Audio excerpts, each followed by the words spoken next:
नमस्कार साथियों, target computer class के डिजिटल प्लेटफॉर्म में आपका स्वागत है। साथियों, आज बात करने वाले हैं कंप्यूटर वर्क कैसे करता है। मेन टॉपिक अपना रहेगा कंप्यूटर कार्य कैसे करता है। ये चीज़ें आज हम इस क्लास में देखने वाले हैं।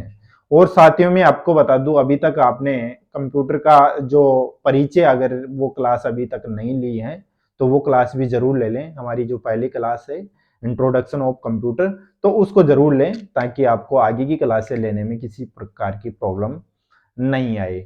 साथियों, बहुत ही जीरो लेवल और बहुत ही बेसिक से पढ़ाया जा रहा है। बहुत ही कम समय में बहुत अच्छा कंटेंट देने की कोशिश कर रहे हैं। बहुत ही शॉर्ट तरीके से पढ़ाने की कोशिश कर रहे हैं और बहुत ही जीरो लेवल से पढ़ा रहा हूँ। आपके एक बार में समझ में आ जाएगी, ये मैं गारंटी के साथ बता देना चाहता हूँ।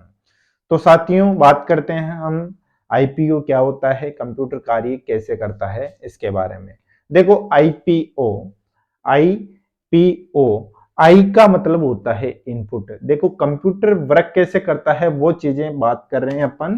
तो आईपीओ के माध्यम से हमारा कंप्यूटर कार्य करता है। अब ये आईपीओ क्या होता है वो देख लेते हैं कि आई का मतलब होता है इनपुट। क्या होता है? आई का मतलब इनपुट होता है, जो कि इनपुट क्या करता है, किसी भी प्रोसेसिंग के लिए हमारे को सबसे पहले इनपुट प्रदान किया जाता है। सबसे पहले हम इनपुट जो डिवाइसेज हैं उनके माध्यम से आदेश दिया जाता है। तो सबसे पहले हम इनपुट करेंगे और इनपुट करने के बाद में वो चीजें सीपीयू में चली जाएगी। किसमें चली जाएगी? सीपीयू के अंदर चली जाएगी। सीपीयू में क्या होती है? प्रोसेसिंग होती है। क्या होती है? सीपीयू के अंदर प्रोसेसिंग किया जाता है। प्रोसेसिंग होने के बाद में हमारे को आउटपुट मिलता है। आउटपुट कब मिलता है? प्रोसेसिंग के बाद में। और वो आउटपुट किसमें दिखाई देगा?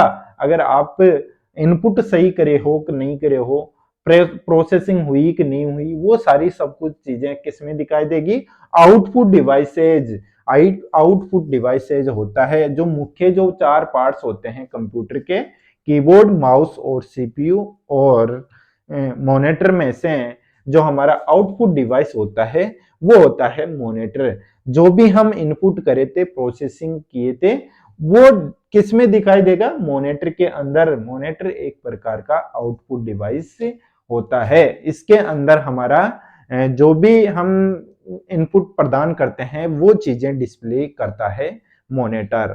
तो मॉनिटर एक प्रकार का आउटपुट डिवाइस हो गया है। तो आपके समझ में आ गई होगी हमारा कंप्यूटर कार्य कैसे करता है। आईपीओ के माध्यम से इनपुट लेता है सबसे पहले, उसके बाद में प्रोसेसिंग की जाती है, प्रोसेसिंग के बाद में आउटपुट मिलता है। जैसे आपको पता होगा, आप कोई सी भी क्लास में पढ़ रहे होंगे या कोई भी चीज की प्रिपरेशन कर रहे होंगे, उसमें सबसे पहले आपने एडमिशन लिया होगा, उसमें फॉर्म फिल किया होगा, वो अपना एक इनपुट हो गया है।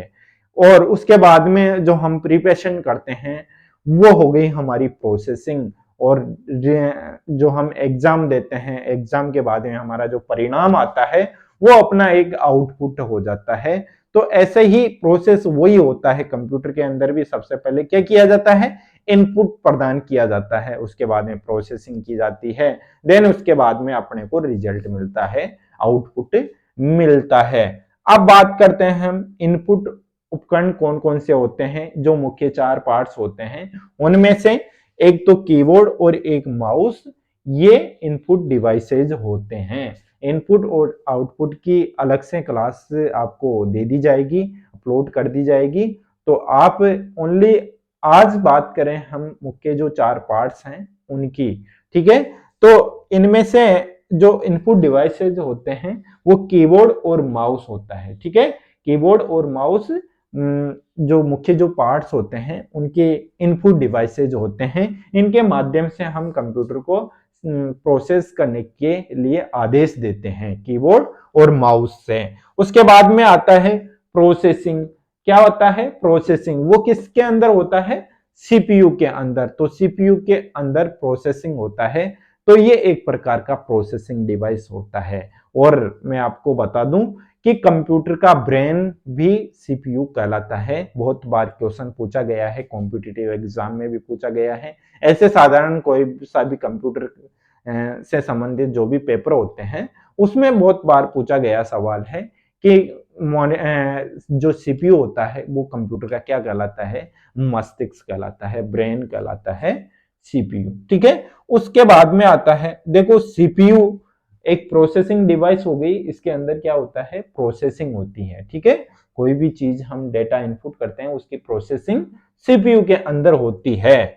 उसके बाद में आता है मॉनिटर। मॉनिटर एक प्रकार का क्या है, आउटपुट डिवाइस है। इसके अंदर क्या किया जाता है, जो भी चीजें हम इनपुट करते हैं, प्रोसेसिंग होती है, वो हमारे को आउटपुट के रूप में दिखाई देती है। तो आउटपुट के रूप में जो डिस्प्ले करता है वो कौन करता है, मॉनिटर करता है। ठीक है, अब मॉनिटर के बारे में हमने बात कर ली है। अब बात करते हैं सीपीयू। ठीक है, सीपीयू में देखो, आप अगर पिछली क्लास ले रखे होंगे इंट्रोडक्शन ऑफ कंप्यूटर की, तो उसमें मैंने लास्ट में बताया कि एएलयू के बारे में हम अगली क्लास में बात करेंगे। तो एएलयू क्या है वो बात करेंगे आज इस क्लास में। ठीक है, एएलयू। ठीक है, एएलयू क्या है, अगर आपने पिछली क्लास ले ली तो एएलयू के बारे में भी आप अच्छी तरीके से जान चुके होंगे, और नहीं ली तो आज आप उस क्लास को भी जरूर लें ताकि आपको दोनों क्लासों में किसी भी प्रकार की कोई प्रॉब्लम नहीं आए। जहां तक है आप पहले वो क्लास जरूर लें, उसके बाद में ये क्लास लें, क्योंकि रिकॉर्डेड है। बहुत कभी भी आप लेना चाहोगे कोई से भी टाइम में तो आपको मिल जाएगी। ठीक है, उसके बाद में देखो एएलयू के बारे में मैंने बताया था कि एएलयू अगली क्लास में बात करेंगे, तो एएलयू के बारे में आज हम बात कर लेते हैं। एएलयू देखो साथियों, एएलयू का मतलब होता है अर्थमेटिक लॉजिक यूनिट। ठीक है, अर्थमेटिक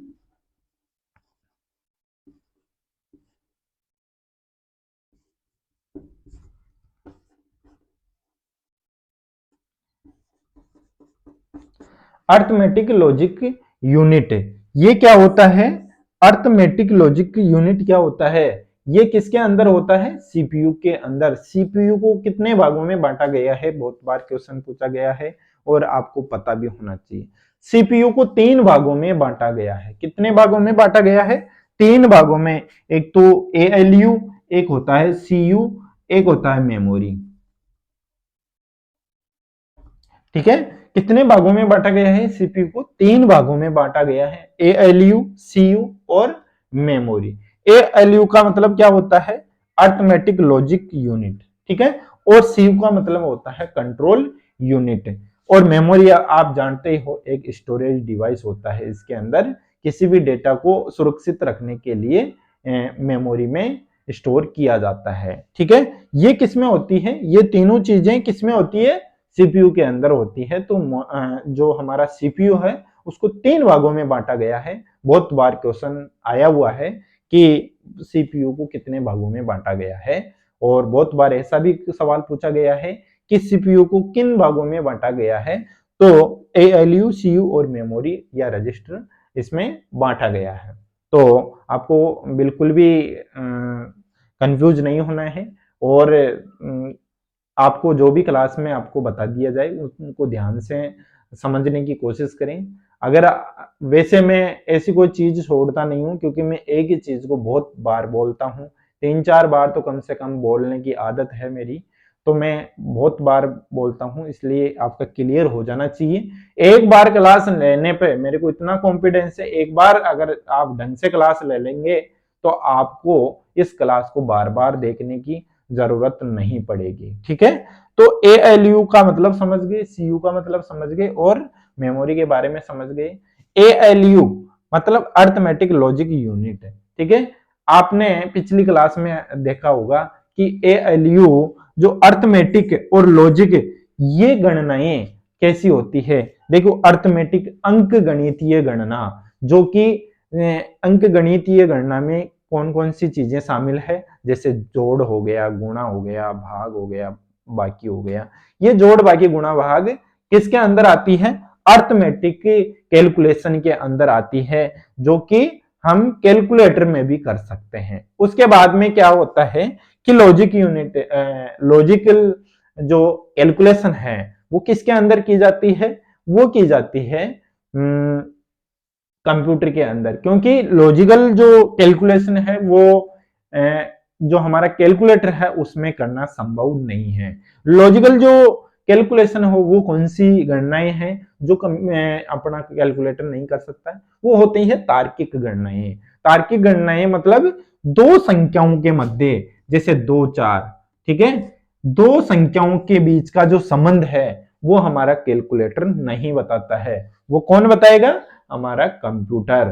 तो इसलिए जो तार्किक जो गणनाएं की जाती है वो किसके अंदर की जाती है, कंप्यूटर के अंदर। देखो कंप्यूटर के अंदर हम अर्थमेटिक और लॉजिकल दोनों ही गणनाएं हम कर सकते हैं, और जो हमारा जो कैलकुलेटर है ओनली अर्थमेटिक की गणनाएं जो कैलकुलेशन की जा सकती है, ठीक है। तो जो हमारा तार्किक गणनाएं है, लॉजिकल जो कैलकुलेशन है वो किसके अंदर की जाती है, हमारा कंप्यूटर के अंदर। तो तार्किक गणनाएं जो लॉजिकल कैलकुलेशन है वो समझ में आया, नहीं आया तो एक बार और बता देता हूं। तार्किक गणनाएं वो गणनाएं कहलाती है जो दो संख्याओं के मध्य जो संबंध होता है उसको बतलाना तार्किक गणनाएं के मध्य आता है, ठीक है। दो संख्याओं जैसे 2 और 4 में से सबसे बड़ी संख्या कौन सी है, वो दोनों के संबंध के बारे में बताना तार्किक गणनाएं के बीच आता है। तो वो चीजें कौन बताता है, दोनों के संबंध में कौन बताएगा कि इसमें से सबसे छोटी संख्या कौन सी है, बड़ी संख्या कौन सी है, तो वो हमारा कंप्यूटर बताता है, कैलकुलेटर इसमें नहीं बता सकता है।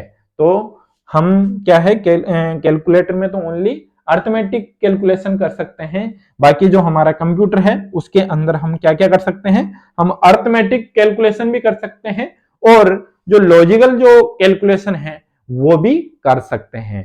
तो आई होप आपके बहुत अच्छे तरीके से ये मैंने जो बताया है वो समझ में आया होगा। अगर आया है तो हमारे को